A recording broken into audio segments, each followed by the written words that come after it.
The hum inside the Boeing 777 was a hypnotic, steady droner sound designed for sleep, for lulling 300 souls into a state of suspended animation as they hurtled across the pricked Atlantic at 600 miles per hour. For the woman in seat 13F, however, the drone was off-key. It was a subtle thing, a fractional change in the engine's pitch that she felt more in her bones than heard with her ears.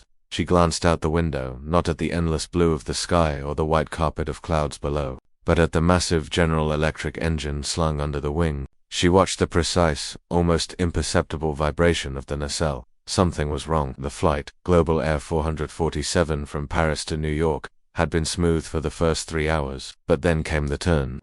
It wasn't a sharp bank, not the kind of course correction that would spill drinks or jostle passengers.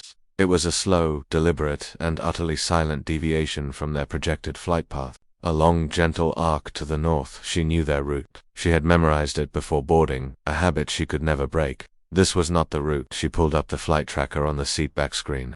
The animated plane, once inching its way across a blue map toward North America, was now pointing toward the desolate, ice-choked waters of the Labrador Sea. The destination clock had vanished. In its place were 3 stark, white dashes. A low murmur rippled through the cabin as a few other passengers began to notice the discrepancy. A flight attendant, smiling a practiced, placid smile, assured a concerned man that it was likely a system glitch. The woman in 13F knew it wasn't a glitch. She felt another vibration, this one not from the engine. It was a deep, resonant tremor that seemed to pass through the entire airframe. She looked out her window again, and then she saw it. 2 of them, sleek, gray, and menacingly beautiful. They sliced through the air with an unnatural grace. F-22 Raptors. They were flying in a loose escort formation, one off each wing of the 777. Their presence was a silent, terrifying scream in the vast emptiness of the sky. The other passengers were oblivious, but she knew what it meant. An intercept. The lead fighter edged closer, its pilot a faceless figure behind a smoked canopy. The woman in 13F unbuckled her seatbelt. The flight attendants started toward her, but she held up a hand, her gaze fixed on the fighter jet. She reached for the in-flight phone, her movements calm and deliberate. She needed to talk to them. She knew, with a certainty that chilled her to the core, that the pilots of those jets were the only people who could help, and she knew, with that same chilling certainty, that they were about to make a terrible mistake. Inside the lead F-22, Lieutenant Colonel Marcus Thorne, callsign Razor, felt the familiar surge of adrenaline. This was what he trained for. The cockpit was his world, a symphony of glowing displays and the quiet hiss of oxygen. Below him, the 777 was a lumbering giant, a lost whale in his ocean of sky. "NORAD, this is Razor One," he spoke, his voice a calm, professional baritone. Visual contact established with Global Air 447, no visible signs of distress, no response, on civilian or emergency frequencies. His wingman, Captain Eva Rostova Fang, chimed in from her position off the 777's other wing. "Looks like they're on autopilot, Razor, flying straight and level, but their vector is way off. They're heading for the Baffin ADIZ, the Baffin Air Defense Identification Zone, a sensitive area, a gateway to the Arctic and a blind spot for certain types of radar." "Copy that, Fang," Razor said. "Let's assume a standard comes failure or incapacitation. We'll try to get there. Attention." He nudged his stick, and the Raptor dipped its wing, a hello in the universal language of pilots. He flashed his navigation lights. Nothing. The 777 plowed on, oblivious. The situation was escalating from a simple comes failure to a potential hijacking, a zombie flight, the worst-case scenario. Protocols were clear. Escort, observe, and if the aircraft threatened a populated area, a shoot-down order was inevitable. It was a cold, brutal calculation he hoped he would never have to make. It was then that the call came through, not from the 777's cockpit, but patched through from a civilian channel, tinny and laced with static. "This is Global Air Flight Attendant Sarah. I have a passenger here who insists on speaking with you. She says it's an emergency." Razor sighed, a flicker of annoyance breaking his composure. A hysterical passenger. The last thing he needed. "Ma'am, this is a restricted military channel," he said, his voice tight with forced patience. "Please inform the passenger that we have the situation under control. Have your captain contact us immediately. He's not responding." The flight attendant's voice trembled. "The cockpit door is locked. She says you don't understand what's happening." Razor exchanged a glance with the empty sky where Fang's jet was. He could almost hear her rolling her eyes. "Put the passenger on," he said, his tone making it clear this was a waste of his time. He expected screaming, crying, a panicked plea. Instead, the voice that came through was unnervingly calm. It was a woman's voice, low and steady, with an authority that seemed utterly out of place. To the pilot of the lead F-22, she began. "You are currently flying at an altitude of 35,000 feet, airspeed 480 knots. Your escort is a Boeing 777-200ER, tail number N783GA. My name is Anya Sharma. I am in seat 13F, and you are about to fly into a trap." Silence. Razor and Fang let the woman's words hang in the thin cold air. A passenger was lecturing them on their own altitude and airspeed. It was absurd. Razor's training, his instincts, everything screamed that this was a distraction, a tactic by someone on the plane to sow confusion. "Ma'am," Razor said, his voice, now cold and sharp, a tool to cut through the nonsense. "I don't know who you are or what you think you're doing, but this is a United States Air Force intercept. You are interfering with a military operation. Return to your seat and buckle up. That's an order." He expected compliance, maybe a frightened apology. Instead, he got a calm, chillingly precise rebuttal. "Your military operation is failing, Colonel," the voice from 13F replied. The use of his rank sent a small shockwave through him. How could she know that? "You've assumed a standard hijacking or a comms failure. You're wrong. The pilots are alive, but they are locked out of the controls. The aircraft is being flown remotely. In approximately 16 minutes, at its current velocity, it will cross into a communications dead zone. At that point, the secondary protocol will activate." Fang cut in on their private channel. "Razor, this is crazy. She's feeding us a line." "I know," Razor transmitted back, though a seed of doubt had been planted. The woman's calm was unnatural. "Ma'am, you have 5 seconds to get off this channel before I have you muted. The remote system is a variant of the Loki's Whisper battle management network," the voice continued, ignoring his threat. "It's designed to piggyback on civilian satellite architecture. You can't jam it from a distance. The only way to sever the connection is a localized EMP, but the pulse would have to be calibrated to a precise frequency, or you'll fry the entire avionics suite of this plane." The technical detail was staggering. Loki's Whisper. It was a black project, a ghost story whispered in intel briefings, a theoretical system. No one was supposed to know that name. Razor's mind was racing. Who was this woman? He keyed his mic, his condescension gone, replaced by a sharp, demanding edge. "Who the hell is this? Give me your identification. Your military ID." The flight attendant's panicked voice cut in. "She's just a civilian. Her passport says Anya Sharma." There was a pause. The hum of the 777's engine seemed to grow louder, filling the void. Then the voice from 13F came back, as steady as a rock in a storm. "I am a passenger on this flight. That is all you need to know for now. But if you want to save this plane, and whatever it is you're trying to protect on the ground, you will listen to me." Razor was about to dismiss her again, to cut the channel and proceed by the book, but something held him back. "The name, Loki's Whisper. I need a name," he demanded. "A call sign." Another pause, longer this time. When she spoke again, her voice was different, softer, laced with a weariness that seemed ancient. "My call sign," she said, "is Valkyrie." Valkyrie. The call sign echoed in the sterile confines of Razor's cockpit. It sounded theatrical, almost ridiculous. A passenger claiming a call sign. He imagined some delusional woman, a military fantasist who had read too many spy novels. "Fang, run that call sign," he ordered on their private channel, his voice dripping with skepticism. "Probably a dead end, but let's do our due diligence." "Running it now," Fang replied, her tone equally dismissive. "Probably belongs to some retired colonel who flies a desk at the Pentagon." While the system searched, Razor tried to re-establish control of the situation. "Ma'am Valkyrie, we appreciate your concern, but we have protocols for this. We are the ones with the jets, and the people who took this plane are counting on you to follow those protocols," she shot back. "They know you'll be cautious. They know you'll waste time trying to communicate. They're using your own rulebook against you. You're not the interceptor here, Colonel. You're the escort." The accusation stung because it was true. They were being passive. They were reacting, not acting. Every minute they spent trying to figure this out was a minute the 777 flew deeper into the trap. Suddenly, Fang's voice crackled over the private channel, stripped of all its earlier sarcasm. "Razor, oh my God. What is it? He asked. I got a hit on Valkyrie and the file is locked. Level 7 clearance. I can't even see the full name. It's just a single initial A. The file is flagged Project Chimera. Active dates are 15 years ago. Status, retired. No, ... Not retired. The status just says, gone Project Chimera.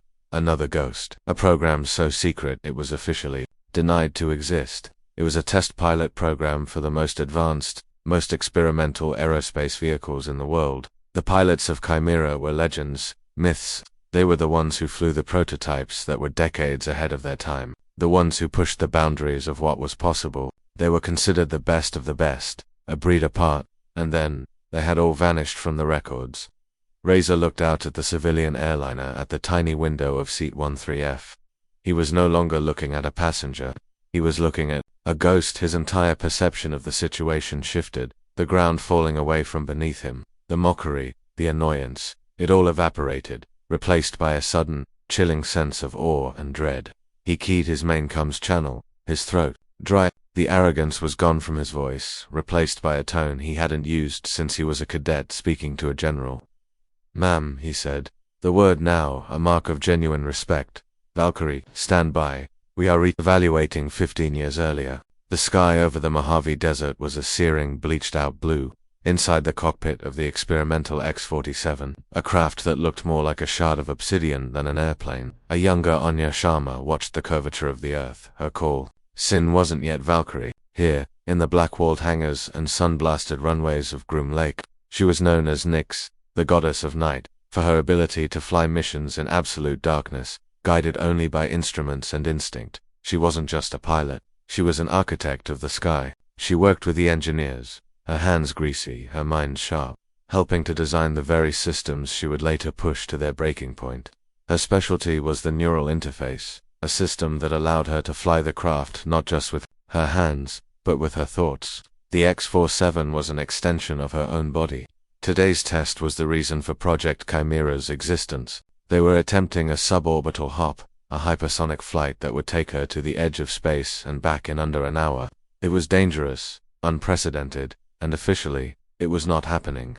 Nyx, this is Control, the voice of her mission. Director, a gruff but fatherly man named General Peters, crackled in her ear. All systems are green. You are go for the burn. She smiled, a rare, genuine smile that few ever saw. Copy, Control, let's poke a hole in the sky.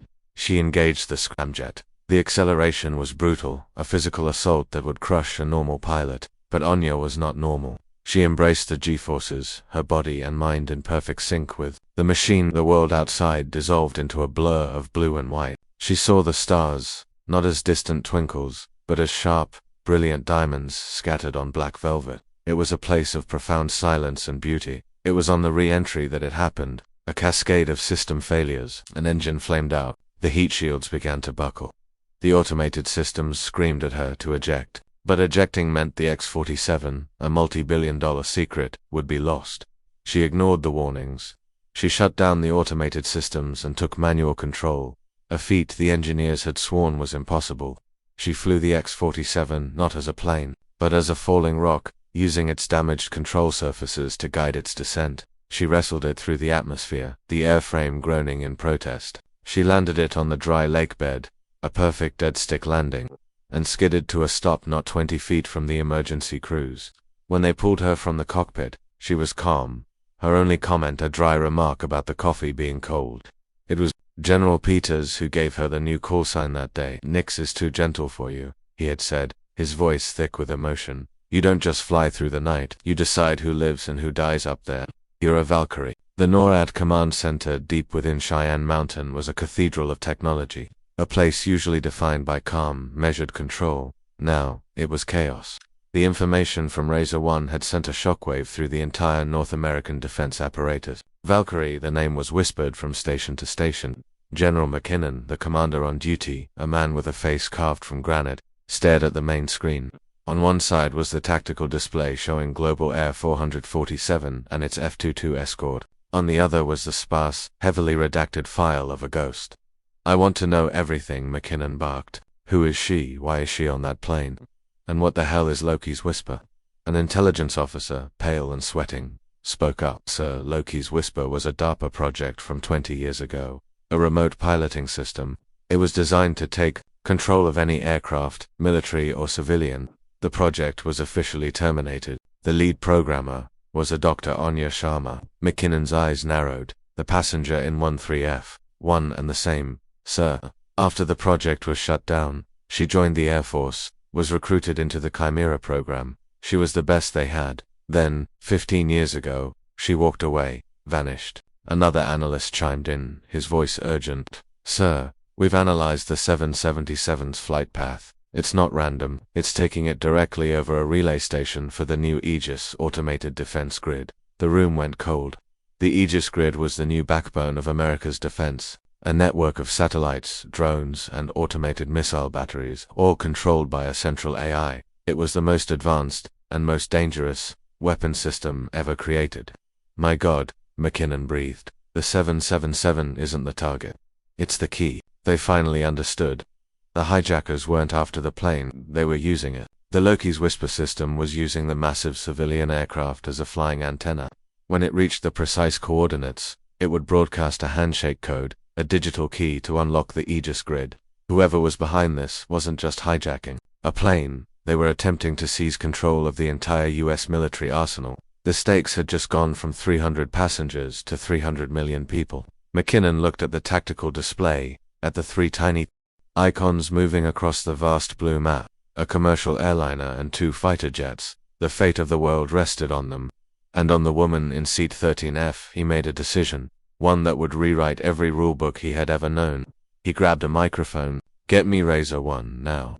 The command from General McKinnon came through Razor's headset, clear and absolute, defying all logic and protocol. Razor 1, this is Nora Dakshal. You are to consider the civilian passenger, call sign Valkyrie, as the acting tactical commander of this operation. You will follow her instructions to the letter. Acknowledge. Razor was stunned into silence. He had expected to be told to stand down, to wait for orders. He had not expected to be told to hand over command of his F-22 squadron to a voice on a civilian radio channel. It was unprecedented. It was insane. Sir, double quotes he began, but McKinnon cut him off. Acknowledged the order, Colonel. Acknowledged, Razor said, the word feeling foreign in his mouth. On the private channel, Fang was apoplectic. Command, Razor. Did he say command? They're putting a civilian in charge of a combat intercept. This is a violation of every rule. In the book, I know, Fang, Razor replied, his mind still reeling. But as the shock subsided, a strange sense of clarity began to set in. He remembered the legends of the Chimera pilots. They weren't just pilots, they were strategists, engineers, warriors. They operated on a level that ordinary soldiers could only dream of. Valkyrie wasn't just a passenger. She was the foremost expert on the very crisis they were facing. Putting her in charge wasn't insane. It was the only logical choice. He looked at the 777, no longer seeing it as a problem, but as her command ship. He was no longer the rescuer, he was her instrument. He switched to the main channel, his voice now calm, steady, and deferential. Valkyrie, this is Razor 1. I have, new orders. We are at your command. What are your instructions? There was a brief pause. He could almost hear her processing the information, the surprise, and then the acceptance. When she spoke, the weariness was gone from her voice, replaced by the crisp, authoritative tone of a commander taking charge. All right, Colonel, she said. Let's get to work. Here's what we're going to do. The transformation was complete. The passenger in 13F was gone. In her place was Valkyrie, and the sky was once again her domain. The mockery had turned to respect. Now, respect was turning into something else. Absolute, unwavering faith. He was her wingman now, and he would follow her into hell itself. Valkyrie's voice was a scalpel, dissecting the situation with cold precision. Razor, I need you to get close. I want you to perform a multi-spectrum sensor sweep of the 777's ventral fuselage from the forward landing gear to the tail assembly. Focus on frequencies between 30 and 40 GHz. Look for a shielded power signature. The order was specific, technical, and dangerous. Getting that close to a 777 would put him directly in its turbulent wake. Fang, she continued, her tone never wavering, you maintain high cover. I need you to perform a passive scan for encrypted burst transmissions. The Loki system uses a ghost signal, a data packet hidden inside a standard satellite communication handshake. The encryption key is based on a quantum algorithm. You won't be able to crack it, but I need to know if it's there. Log the signature and send it to me. Via NORAD, Razor and Fang exchanged a brief, silent communication on their private link. It was a look, a feeling, a shared understanding. This was real. They were no longer following a checklist. They were part of a dynamic, high-stakes operation run by a master. Copy that, Valkyrie Razor said, his voice tight with concentration. He eased his Raptor forward, the giant 777 filling his canopy. The air grew rough, the F-22 bucking as it hit the wake vortex. He fought the controls, his eyes glued to his sensor display. He was a surgeon, his fighter jet a delicate instrument. He swept the frequencies she had specified. At first there was nothing but the normal electronic noise of a modern airliner. Then, he saw it, a faint, shielded energy source, tucked away near the rear cargo door. It was cleverly designed, its signature almost completely masked by the plane's own systems. Valkyrie, I have it, he reported. It's a small, shielded device, looks like a transmitter. Power source is independent. That's our target, she confirmed. At the same time, Fang's voice came over the channel. Valkyrie, I've got the ghost signal. A burst transmission every 30 seconds. It's exactly as you described. I'm sending the data packet to NORAD now. Good, Valkyrie said. There was no praise, no wasted words, just a cold, focused determination. They're testing the connection, making sure the handshake is stable before they send the final command. The clock is ticking. She paused for a moment, and Razor could picture her in her seat, looking out at his jet, her mind working, processing, formulating a plan. Colonel, she said, her voice grim, we have one chance to stop this, and it's going to be the most dangerous flying you have ever done. The memory was sharp, a shard of glass in her mind. She was in a sterile conference room at DARPA years before Chimera, years before the sky had become both her sanctuary and her prison. Across the table sat Dr. Kalen Reed, the lead engineer on the Loki's Whisper project. He was brilliant, charismatic, and dangerously ambitious. They were the two minds behind the system, but they saw it in completely different ways. She saw it as a defensive tool, a last resort system to recover a compromised aircraft. He saw it as an offensive weapon. The remote access protocol is too vulnerable, Kalen, she had argued, pointing to a line of code on the screen. You've built in a master override, a backdoor. Anyone who finds that key can bypass all our security. Kalen had smiled his easy, confident smile. It's for testing. Anya, well safe. Besides, the encryption is quantum-based. It's unbreakable. Security through obscurity. No one will ever even know where to look. That's arrogant, she had countered, her voice rising. And it's reckless. A system this powerful needs more safeguards, not fewer. It needs a human in the loop, a final authorization that can't be faked. He had dismissed her concerns with a wave of his hand. You're too cautious, Anya. You see the risk in everything. I see the potential. Imagine a fleet of bombers that can be flown from a command center in Nevada. No pilots in danger. The perfect, bloodless weapon. Their disagreement was fundamental. She believed technology should serve humanity. He believed it should control it. The project was her brainchild, but it was his vision that the generals had bought into. When she realized she had lost the argument, she had built her own failsafe, a hidden kill switch, a line of code buried deep within the system's core programming. It was a theoretical exploit, a way to trigger a full system reboot using a precise sonic frequency. She had told no one about it. It was her final secret protest. Shortly after, the project was officially terminated. Kalen went on to a lucrative career in the private sector. Anya, disillusioned, had sought refuge in the pure, honest challenge of flying, joining the Chimera program. She had tried to forget Loki's Whisper, but now, 15 years later, Kellen's ghost had returned. She knew with a sickening certainty that he was the one behind this. He had sold his perfect, bloodless weapon to the highest bidder, and he was using her own work to bring the world to its knees. The fight wasn't just tactical anymore. It was personal. At the NORAD command center, the data packet from Fang's F-22 arrived. The encrypted signature was projected onto the main screen, a complex, pulsating string of quantum code. The room's best cryptographers stared at it in defeat. It was, as Valkyrie had predicted, unbreakable. It's no use, one of them said, shaking his head. It would take a supercomputer 1,000 years to crack this. General McKinnon turned to the intelligence officer, Dr. Kalen Reed. Where is he now? He founded a private technology firm, Ethelred Systems. the officer replied, reading from a tablet. They specialize in autonomous defense systems. He's a primary contractor for several foreign governments. He's currently believed to be on his private yacht in the Mediterranean. Get me a line to the 6th Fleet, McKinnon ordered. I want that yacht boarded now. He knew it was too late. Kalen would have a dozen contingencies. The attack was already in motion. He looked back at the main screen. The icons of the planes were inching closer to the red line that marked the communications dead zone. They had minutes left. Then a new voice came over the speakers, patched in from a secure line. It was General Peters, retired, the man who had run the Chimera program. He had been listening in from his home in Montana. Jim, Peters said, his voice old but still firm. You have to trust her. You have to trust Anya. I do, Tom, McKinnon replied. But what can she do? She's unarmed, in a passenger seat.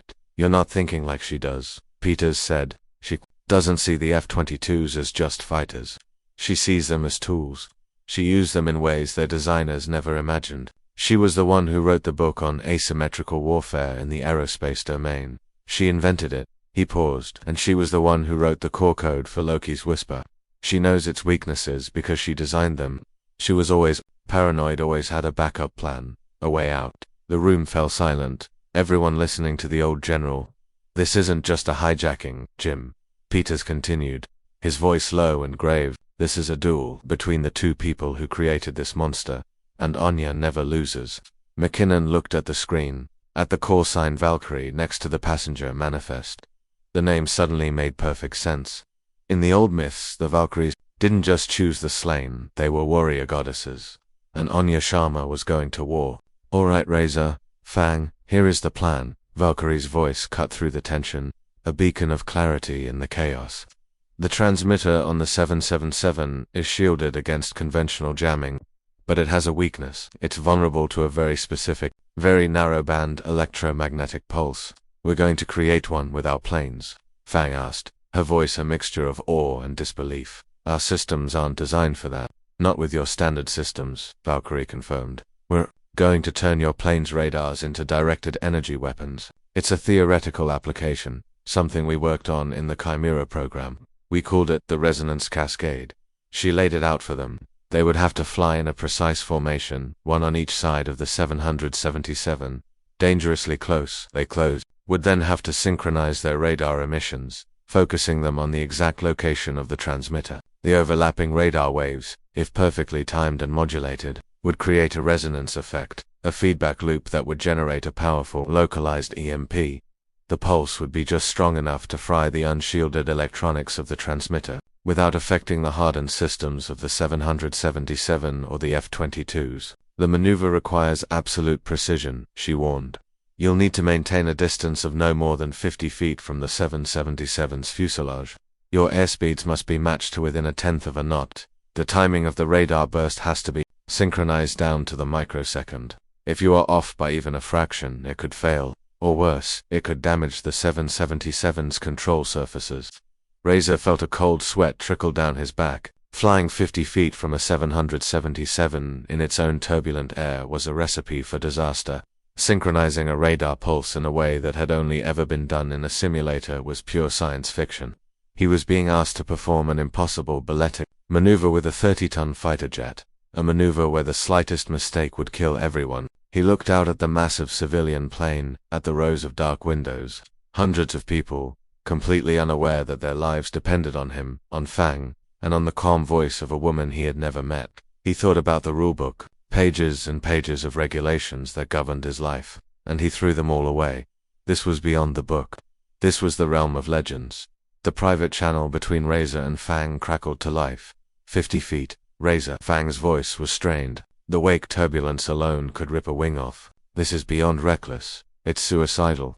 What's the alternative? Fang, Razor countered, his own voice tight but resolute. We follow the book. We let that plane cross the line, and let some maniac get his hands on the Aegis grid. We watch the world burn from 35,000 feet. He let the question hang in the air between them. They were warriors. They had sworn an oath to protect their country. That oath didn't come with caveats about personal safety or convenient circumstances. It was absolute. She knows what she's doing, Razor continued, his belief in Valkyrie. Now unshakable, she's not guessing, she's not hoping. She designed this system, she knows the way out.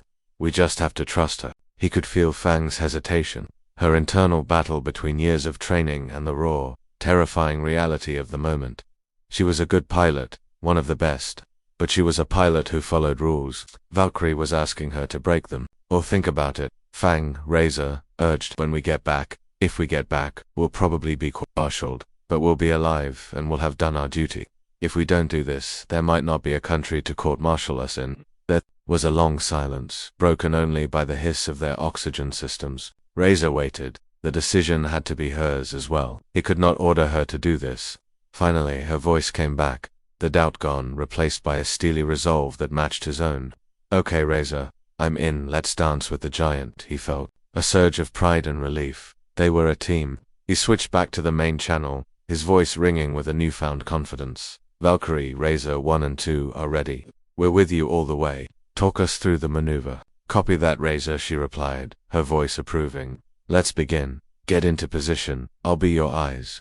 The two F-22s broke from their loose escort formation and began a slow, deliberate, and terrifyingly beautiful approach, tucking in close to the wings of the civilian airliner like two loyal, deadly guardians. The operation had begun. The sky became a stage for a deadly high-stakes ballet. From the ground, had anyone been able to see, it would have been an unbelievable sight. A massive passenger jet and two of the world's most advanced fighters, flying in a formation so tight they almost seemed to be touching. Inside Razor's cockpit, the world shrank to the size of his canopy. The 777's wing was a vast, white wall just beyond his right side. He could see the individual rivets on the fuselage. The turbulence was a constant, violent force, trying to tear his jet away. His arms ached from the strain of making minute, constant corrections. Easy, Razor, Valkyrie's voice coached him. Calm and steady in his ear. Don't fight the turbulence, ride it, feel the airflow, become part of it. Her words were like a mantra. He stopped fighting and started to feel the rhythm of the air, anticipating the gusts, moving with them. On the other side, Fang was doing the same. Her jet, a mirror image of his. From inside the cabin, the passengers felt the buffet. Drinks sloshed, and a few nervous murmurs rippled through the rows. The flight attendants, under instructions from Valkyrie relayed through the in-flight phone, assured everyone that it was just unexpected atmospheric conditions. Anya Sharma sat in 13F, her eyes closed. She wasn't looking out the window. She didn't need to. She could see the jets in her mind. She could feel their engines, their movements. She was connected to them, a conductor leading a symphony of man and machine. Okay, she said, her voice low and intense. You're in the pocket, airspeeds are matched. Prepare to synchronize radars on my mark. The modulation frequency is 35.7 GHz. The pulse duration will be 2 seconds. She took a deep breath. Everything depended on this moment. The years of training, the ghosts of her past, the lives of everyone on this plane, and the fate of the world below. It all came down to this. 3. The pilot's fingers hovered over their controls. 2. They braced themselves. 1. Their focus was absolute. Mark, two invisible beams of energy, perfectly synchronized, lanced out from the F-22s and converged on the small, shielded transmitter. For 2 seconds, the air around the device shimmered, ionized by a silent, powerful storm, and then, it was over. The jets held their position, waiting. The world held its breath. The face of Kalen Reed appeared in her memory. Not as he was now, but as he had been then. Young, brilliant, with a fire in his eyes that she had once mistaken for passion, but later recognized as pure, unadulterated ambition. They were at the final simulation test for Loki's Whisper. The system had performed flawlessly, taking control of a simulated B-2 bomber and flying it through a gauntlet of enemy defenses. The generals in the observation room were ecstatic. Kalen was triumphant. It's perfect, he had declared, a wide, self-satisfied grin on his face. The future of warfare. Anya, then his subordinate, had stood in the corner, a knot of dread in her stomach. The simulation didn't test for a hostile takeover of the control signal itself, she had pointed out, her voice quiet but firm. The backdoor you installed, the master override, it's a single point of failure. If anyone ever discovered it. Kalen had cut her off, his smile tightening. No one will discover it, Anya, because no one else is smart enough to even look for it. You worry too much, you lack vision. The argument had escalated in the hallway after the briefing. This isn't about vision, Kalen. It's about responsibility. She had insisted. We're building a weapon that could destabilize the entire world. It needs to be failsafe, not just effective. He had stopped and turned to face her, his eyes cold. War isn't about safety, Anya. It's about winning. And this is a winning weapon. I won't let your paranoia compromise its effectiveness. That was the moment she knew she had lost him, not just as a colleague, but as a friend. He was willing to risk everything for the sake of his creation. He saw the world as a problem that his intellect could solve, and he didn't care about the collateral damage. She had seen the darkness in him then, the hubris that would eventually lead to this day. He had built a key that could unlock any door, and now he was selling it to the highest bidder, ready to let them burn the house down just to prove how clever he had been. As she sat in seat 13F, hurtling through the sky, she wasn't just fighting a rogue system, she was fighting the ghost of Kalen Reed, fighting the consequences of his ambition and her own failure to stop him when she had the chance. This was her chance to finally make it right. For a moment, there was nothing. An agonizing, silent second stretched into an eternity. Then, Razor's voice, tight with relief, came over the radio. Valkyrie, ... The power signature is gone. The transmitter is dead. I think it worked. A collective, unspoken sigh of relief passed between the three of them. They had done it. They had pulled off the impossible, but their victory was short-lived. A new alarm blared in Razor's cockpit. What's happening? Fang asked, her voice sharp with renewed tension. The 777, Razor said, his eyes wide. It's not changing course. It's still flying straight. Valkyrie's mind raced, processing the new data. Of course, she breathed, a note of frustration in her voice. When the remote connection is severed, the Loki system's last instruction was to maintain its current heading and altitude. It's a zombie flight again, but this time, there's no one at the other end. The autopilot is flying a ghost's last command. She pulled up the flight map in her mind, her memory of global topography flawless. She knew exactly where that straight line was heading. Oh no, Valkyrie, what is it? Razor demanded. Its current trajectory, she said, her voice grim. It's on a direct intercept course with the Torngat Mountains in northern Labrador. At their current speed, they have less than 10 minutes until impact. The elation of their victory vanished, replaced by a new, more immediate horror. They had severed the head of the snake, but the body was still moving, still hurtling toward its doom. The pilots in the 777's cockpit were still locked out, helpless spectators to their own demise. They had saved the world from Kalen Reed, only to condemn the 300 passengers on Global Air 447 to a fiery death against the side of a mountain. The silence in the sky was suddenly heavier, more oppressive than before. They had won the battle, but they were about to lose the war for their lives on that plane. The clock was ticking again, louder and more menacing than ever. We have to turn it, Fang stated, the desperation clear in her voice. There has to be a way. There is no way, Razor countered, his own hope fading. We can't talk to the pilots. We can't break down the cockpit door. We're out of options. No, we're not. Valkyrie's voice cut in, sharp and decisive. She had gone quiet for a moment, her mind sifting through 1,000 improbable scenarios, 1,000 forgotten theories. Now she had found one. We're going to push it. Push it, Fang repeated, incredulous. With what? With air, Valkyrie explained, her voice a torrent of complex physics and desperate hope. It's called aerodynamic pressure. A 777 is a stable aircraft, but it can be influenced. Razor, you will position your jet just ahead and to the left of the 777's cockpit. Fang, you will do the same on the right. You will use your jet wash, the sheer force of the air displaced by your engines, to create a pressure differential. It will be like an invisible hand, gently nudging the nose of the plane. It was a maneuver of breathtaking audacity. It was not something taught in flight school. It was a fringe theory, a concept discussed in hushed tones by test pilots and aerospace engineers. To attempt it in the real world, with a passenger jet full of people, was madness. It will be slow, she warned. The turn will be agonizingly gradual. We're not trying to force it. We're trying to convince it to turn. It will take everything you have, every ounce of skill and concentration. Razor looked at the jagged snow-capped peaks that were now visible on the horizon, growing larger with every passing second. Madness or not, it was the only chance they had. We hear you, Valkyrie, he said, his voice a low, steady promise. We're on it. The two F-22s, which had just performed a maneuver of incredible delicacy, now prepared for one of brute, sustained force. They moved into position, their engines roaring, their sleek frames buffered by the immense power they were trying to wield. They were no longer surgeons. They were sculptors, trying to reshape the path of a 700,000-pound behemoth with nothing but wind and will. Back in the Cheyenne Mountain Command Center, the mood had shifted from controlled panic to stunned, helpless silence. The analysts and generals could only watch the three icons on the screen as they moved inexorably toward the digital representation of the Torngat mountain range. They were spectators to a drama they had no power to influence. General McKinnon had a secure line open to General Peters, who was watching the same display from his home. "Tom, can they do it?" McKinnon asked, his voice betraying his anxiety. "Can they really push a 777 out of the way?" "If anyone can talk them through it, Anya can," Peters replied, his voice raspy with age and emotion. She was always obsessed with the unconventional. She saw flight not as a set of rules, but as a spectrum of possibilities.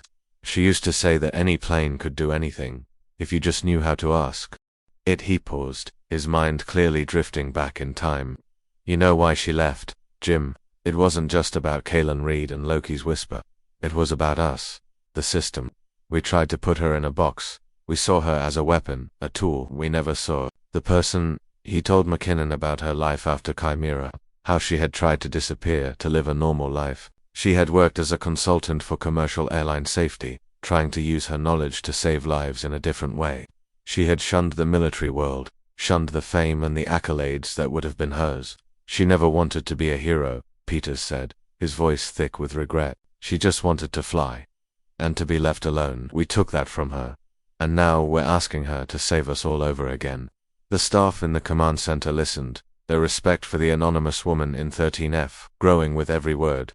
She was not just a pilot. She was a prodigy, a reluctant savior who had been pulled back into a world she had desperately tried to escape. They were no longer just watching a crisis unfold. They were witnessing the return of a legend, and they prayed she hadn't forgotten how to perform miracles. The strain was immense. Razor and Fang were in a constant battle, their bodies screaming. In protest, their minds stretched to the breaking point. The mountains were no longer a distant threat on the horizon. They were a wall of rock and ice, filling their canopies. The 777 was turning, but it was too slow. A degree every 30 seconds. It wasn't enough. They were going to hit. In the midst of the intense, focused communication, in a moment of quiet desperation, Razor keyed his mic. He didn't know why he asked. Maybe he just needed to hear a human voice, to connect with the commander who was leading them to their probable deaths. "Valkyrie, ANYA, he said, his voice strained. "Why were you on this flight? Of all the planes in the sky, why this one?" The question hung in the air, a fragile, personal thing in the midst of the tactical chaos. He expected her to ignore it, to tell him to focus on the mission. Instead, her reply came back, quiet and stripped of all authority. The voice, not of a commander, but of a woman. "My mother's funeral," she said, her voice thick with an emotion he hadn't heard before. "She lived in Paris. I was just a passenger. I was just going home." The words hit Razor harder than any GI force. A funeral. She was grieving. While they were fighting for the fate of the world, she was dealing with a personal loss that was just as profound. It recontextualized everything.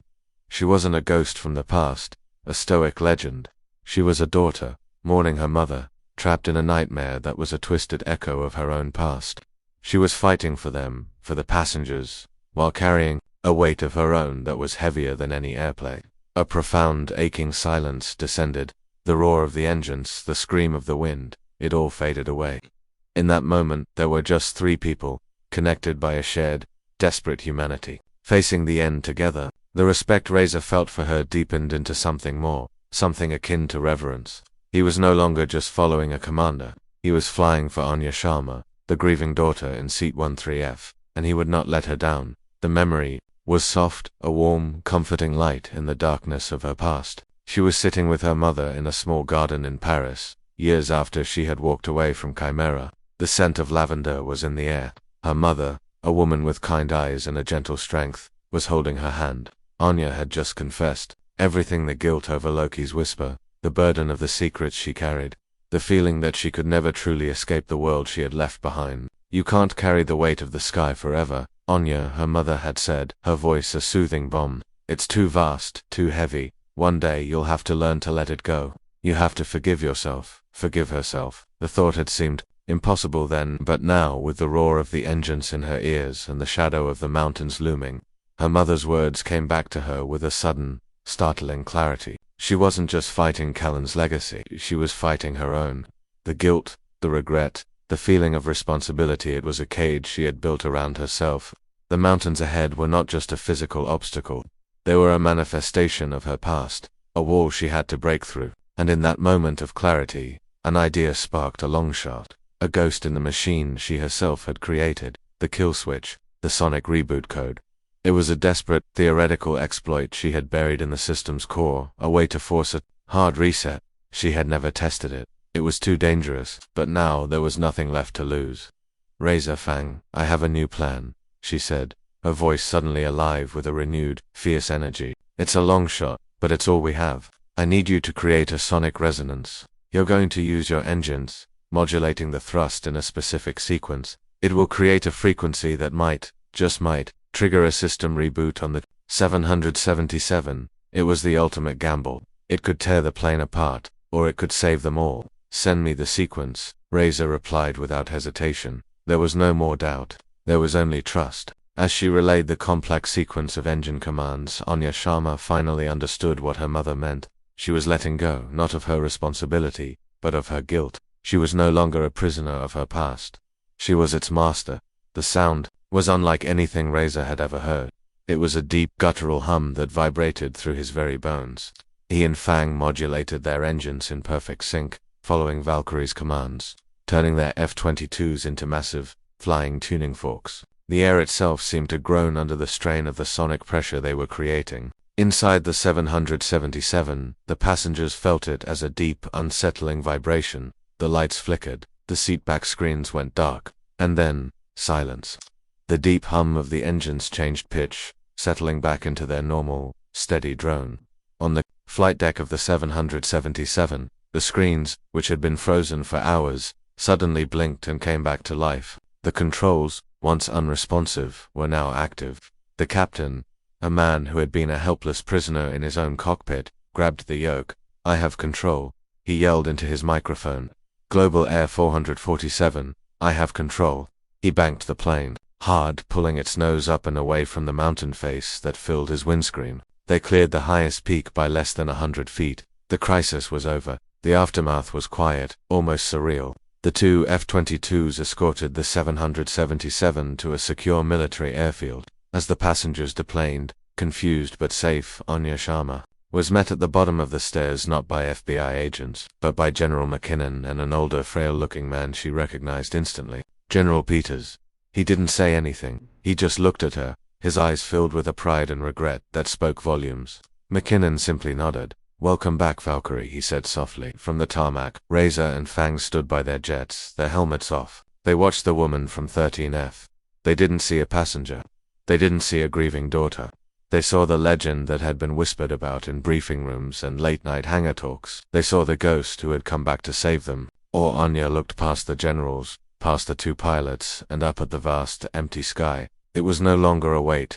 It was no longer a prison. It was just the sky. Her mother was right. She had finally let it go. Her call sign was no longer a secret, a burden to be carried in silence. It was a legacy, a story that would be told for generations. A reminder that even in the darkest of skies, a single light, a single voice, can find the way home.